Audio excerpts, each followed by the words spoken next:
Allez, bonjour à tous, j'espère que vous allez bien. Aujourd'hui, on va faire une analyse d'Optimism, donc le token HOPE. On fera surtout une analyse d'un point de vue technique, d'un point de vue investissement, les zones que je surveillerai si on a des pullbacks pour éventuellement me positionner, et d'un point de vue trading court terme, comment bien trader la tendance. Là, on a un momentum qui est assez fort, comment tout simplement accompagner cette tendance. Alors sur HOPE, je suis déjà positionné moi personnellement depuis les 1,28$. Donc ça c'est sur du portefeuille long terme. J'ai longtemps hésité entre lui et Arbitrum. Maintenant, le fonda globalement ils sont similaires, c'est des layer 2 sur la blockchain Ether, donc leur but c'est d'améliorer la scalabilité d'Ethereum. Maintenant d'un point de vue tokenomics, les deux n'ont pas une tokenomics incroyable, il y a quand même pas mal de déblocages de jetons qui sont à venir, mais je préfère celle de HOPE tout de même. Ce qui m'a plus fait trancher, c'est la chart HOPE contre Arbitrum, puisqu'on a ici une belle tendance haussière en weekly avec des creux, des sommets de plus en plus hauts, une pattern de retournement, un W, et on est dans une tendance haussière. Techniquement, si j'hésite entre deux cryptos, je préfère me positionner sur celle qui surperforme l'autre, ce qui est tout à fait logique. Maintenant, d'un point de vue technique, on vient de break un gros niveau. On fait un nouvel ATH, et on est ici dans une tendance qui est clairement haussière. On a break notre range par le haut. Honnêtement, après le break d'un aussi gros niveau, la première target à venir chercher, c'est à minimum les 100% d'extension. C'est-à-dire que un Optimism qui viendrait se trader, qui viendrait s'échanger aux alentours des 6,2$ me surprendrait absolument pas. Pour moi, c'est une target tout à fait réaliste. On pourra aller chercher ce niveau-là. Après, il faudra surveiller comment le marché réagit. Est-ce qu'on rentre dans un range et on commence à proposer des patterns de retournement, ou on peut, à partir de ce moment-là, proposer une réaccumulation pour avoir une nouvelle tendance haussière. Mais aller chercher cette pattern-là, sur ce niveau-là, ça me surprendrait absolument pas, et c'est même un niveau théorique où le marché devrait aller. Donc, est-ce que ça veut dire que c'est spécialement une zone que j'aimerais pour me positionner? Non. En général, quand on fait un nouvel ATH, c'est pas le genre d'endroit où moi j'aime me positionner, puisque c'est trop tard. La charte est verticale. Si je prends le point le plus bas, point le plus haut, on a déjà fait un x3. C'est trop tard. Donc, quand c'est comme ça, des opportunités, il y en a partout, ça sert à rien de paniquer, ça sert à rien de vous dire ah c'est la fin, j'aurai jamais d'opportunité. Vous tracez un fib, point le plus bas, point le plus haut, tout simplement, et voilà, zone de rechargement long terme entre les 0,118 et 0,786, c'est une très bonne zone pour chercher à longue. Alors là, et peut-être il y en a plein qui vont se dire non, j'y crois pas, on reviendra jamais chercher ce niveau-là. J'en ai aucune idée si on reviendra chercher ce niveau-là, ça se trouve on va faire ça, et le fib, faudra le déplacer, et ici on pourra revenir chercher cette zone-là. J'en ai aucune idée. Mais dans tous les cas, d'un point de vue professionnel, un investisseur professionnel ne se positionne pas ici. Il trace son fibo, il regarde la zone qui l'intéresse, et 0,118, 0,786, c'est une très bonne zone. Et pour être plus précis, on a une bonne confluence ici avec notre ligne de coup de notre W. Ok, on a fait ici une pattern en W qui est une très bonne structure, où ça en plus on l'a fait dans une très bonne zone de localisation, dans une précédente zone d'accumulation également ici, et on l'a bien break. On n'a pas eu de pullback sur notre ligne de coup, on l'a presque fait, mais voilà, si on vient chercher les 1,8$, c'est une très bonne zone pour techniquement chercher des longues. Maintenant, il y en a qui vont me dire oui, mais tu parles des 6$, je peux acheter ici, et automatiquement, voilà, je prends profit aux 6$. Il faut toujours raisonner d'un point de vue risk-reward également, même d'un point de vue investissement. Si ici vous raisonnez de cette façon-là, vous avez du coup un TP aux alentours des 6$, vos zones d'invalidation, allez où? Si votre zone d'invalidation est sous ce creux-là, voire les 0$, vous avez un risque-récompense qui n'est vraiment pas intéressant. Donc même si, oui, on peut aller chercher les 6$, c'est pas parce qu'on peut aller chercher les 6$ que actuellement on est dans une bonne zone pour rentrer en position. Rappelez-vous, mais que ce soit pour un trader ou un investisseur, la meilleure chose à faire, c'est de localiser ses entrées, c'est de déterminer des zones, d'accord? Ça peut être des zones de support et de résistance, ça peut être des retracements de Fibonacci, ça peut être des moyennes mobiles, ça peut être des zones d'imbalance, chacun a ses outils, ses indicateurs, mais la première chose à faire, c'est localiser votre entrée. Si on a déjà un momentum qui est haussier, qu'on a déjà un bon flux, on peut juste se positionner sur un pullback. Si on a un plus gros retracement et qu'on revient rechercher des niveaux plus bas, on peut avoir une petite pattern de retournement de préférence pour avoir plus de chances de poser un bottom sur ce niveau-là. Mais voilà, ne faites pas cette erreur-là en vous positionnant sur un nouvel ATH. Surtout, la question à se poser, c'est pourquoi vous voulez vous positionner maintenant et pas quand on était ici. Si vous dites ok, c'est parce que le prix a pump, c'est pas la meilleure façon de raisonner. Il y a deux façons de raisonner. Soit vous vous placez sur votre but, c'est de vous positionner sur un projet qui est sous-évalué. C'est-à-dire que vous analysez le fonda, vous analysez la tokenomics, vous faites une analyse technique, vous déterminez sa position avec avec le market cap qu'il a, vous regardez comment elle est classée sur CoinMarketCap et vous dites ok, est-ce que ce projet est sous-évalué? Est-ce que j'estime que voilà, avec votre analyse que vous avez fait. Là, votre but c'est de vous positionner sur de la valeur, tout simplement, de vous positionner sur un projet qui est sous-évalué. Quand on a comme ça une forte hausse, si vous faites de la continuation de tendance, là vous tradez le momentum. Il y a une différence entre trader ou investir sur la valeur et trader ou investir sur le momentum.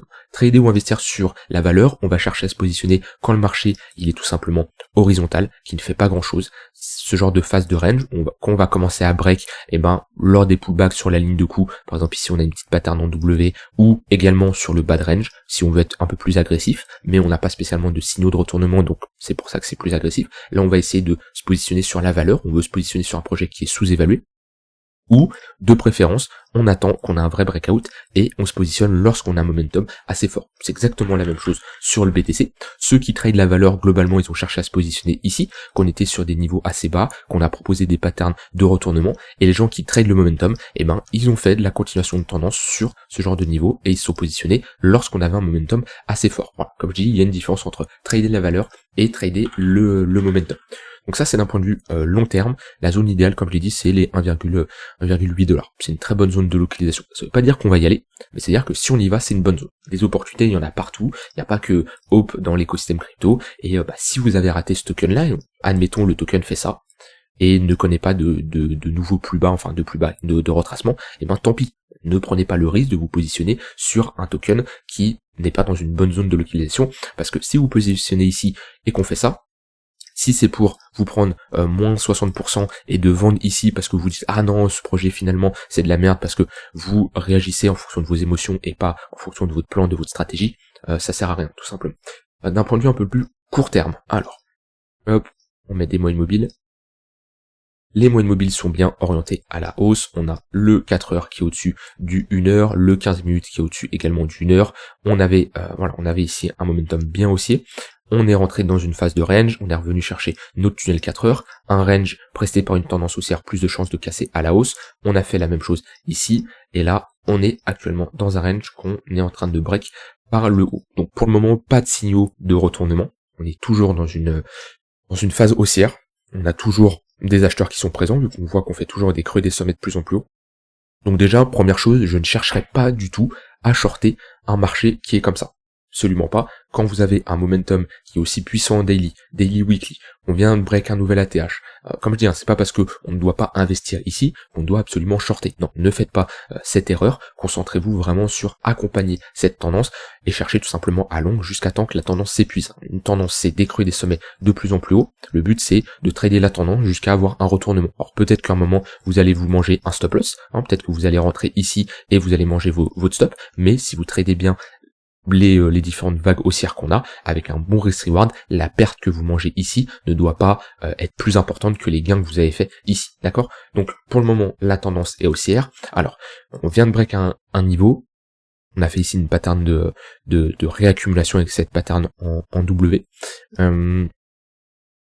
Si on revient chercher ce niveau-là, qui est tout simplement notre précédent haut de range, qui fait maintenant office de support, avec une confluence avec le tunnel 1 heure, ça peut être une bonne zone pour chercher des longues. Je vais regarder ce que j'ai au niveau de mes points pivots. J'ai un point pivot weekly ici, on avait fait office de support, j'ai un point pivot weekly également ici, mais comme je dis, je ne chercherai pas à short, même si on a un rejet dessus. Globalement, la zone, c'est si on vient chercher... J'aime bien avoir des confluences de niveau.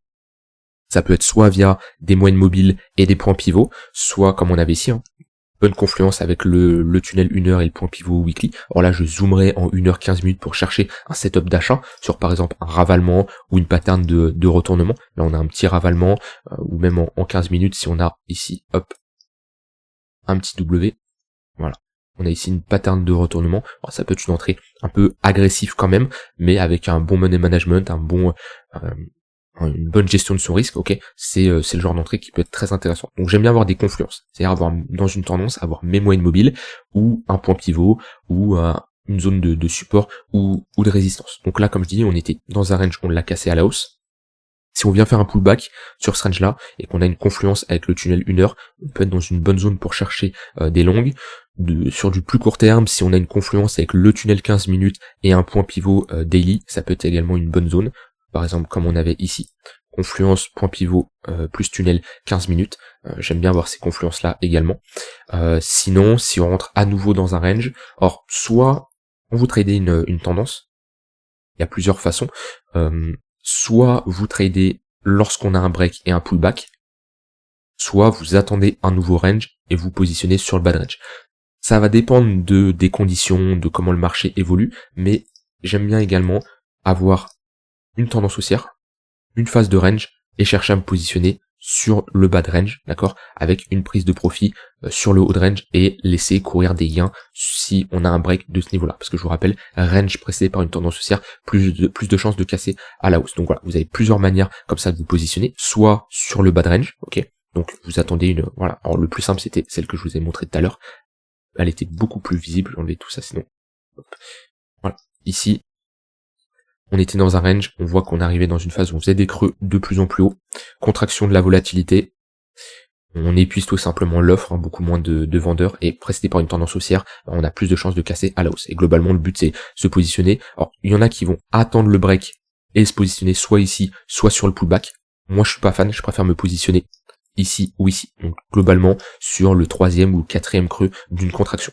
Parce que, techniquement, comme je l'ai dit, quand on a une contraction comme ça, précédée par une tendance haussière, plus de chances de casser à la hausse. Comme on a eu ici, hop, contraction, la volatilité, plus de chances de casser à la hausse. Donc soit ça c'est votre première manière pour chercher à vous positionner, soit qu'on a un break comme ça, de se positionner sur un pullback et d'avoir une confluence. Hein. Je ne me positionnais pas uniquement sur un pullback, sur un niveau de résistance qui est venu à un niveau de support. C'est pas assez comme condition selon moi, mais voilà, si j'ai une confluence de tunnel 1 heure ou tunnel 15 minutes avec un précédent niveau de résistance qui fait maintenant office de support, avec bien sûr une réaction. Alors là, je vous parle juste d'un point de vue localisation, localiser mon entrée. Donc là, on serait plutôt sur une entrée en 4 heures, après en 1 heure 15 minutes, lorsqu'on va chercher cette borne. Ce que je veux, c'est comme je vous l'ai montré ici, je veux une réaction. Donc ça peut être par exemple par une pattern de retournement en 1 heure. Là, on a une petite pattern de retournement, on clôture au-dessus des deux précédentes bougies. Ça peut être en 15 minutes via une pattern de retournement. Ça, c'est libre à vous en fonction de ce que vous utilisez pour observer une réaction acheteuse ou une réaction vendeuse si vous shortez